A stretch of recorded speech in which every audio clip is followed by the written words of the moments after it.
તબલા, એક અદ્ભુત વાદ્ય. તબલા એક એવું વાદ્ય છે જે ભારતીય શાસ્ત્રીય સંગીતની શાન ગણાય છે.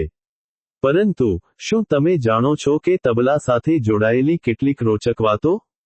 તબલાનો ઇતિહાસ. ફારસી અને ભારતીય કળાનું મિશ્રણ. તબલાનું મૂળ પર્શિયન ફારસી અને ભારતીય કળાના મિશ્રણમાં છે. મધ્યકાળમાં મુસ્લિમ શાસન દરમિયાન, તબલાની રચના થઈ હોવાનું મનાય છે.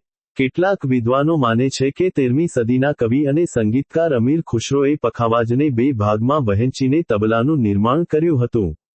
જો કે, આ બાબતે કોઈ ચોક્કસ પુરાવા નથી. 2 અલગ અલગ વાદ્યો. તબલા ખરેખર 2 જુદા જુદા વાદ્યોનું સંયોજન છે. દાયા, જમણી બાજુનું તબલું, અને બાયા, ડાબી બાજુનું તબલું. દાયા સામાન્ય રીતે લાકડાનું બનેલું હોય છે અને તે ઊંચા સ્વર, ટ્રેબલ, માટે વપરાય છે. જ્યારે બાયા ધાતુનું બનેલું હોય છે અને તે નીચા સ્વર, બેઝ, માટે વપરાય છે. અનોખી તકનીક અને બનાવટ. શાહી. તબલાની સપાટી પર ગોળ, કાળા રંગનો એક ભાગ હોય છે, જેને શાહી કહેવામાં આવે છે. આ શાહી ચોખા, લોખંડના ભૂકા અને અન્ય ઘટકોના મિશ્રણથી બને છે. તે તબલામાંથી સચોટ અને સ્પષ્ટ અવાજ ઉત્પન્ન કરવા માટે અત્યંત મહત્વપૂર્ણ છે. બોલ અને ઘરાના. તબલાના સંગીતમાં ઉપયોગમાં લેવાતા ધ્વનિને બોલ કહેવામાં આવે છે, જેમ કે ધા, ધીન, ધીન, ના. આ બોલને શીખવવાની અને વગાડવાની રીત જુદા જુદા ઘરાના, શૈલી પર આધાર રાખે છે.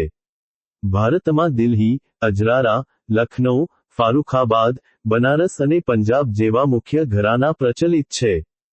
તબલાના મહાન કલાકારો. ઉસ્તાદ અલ્લા રખા. તેઓ વિશ્વભરમાં તબલાને લોકપ્રિય બનાવવા માટે જાણીતા છે.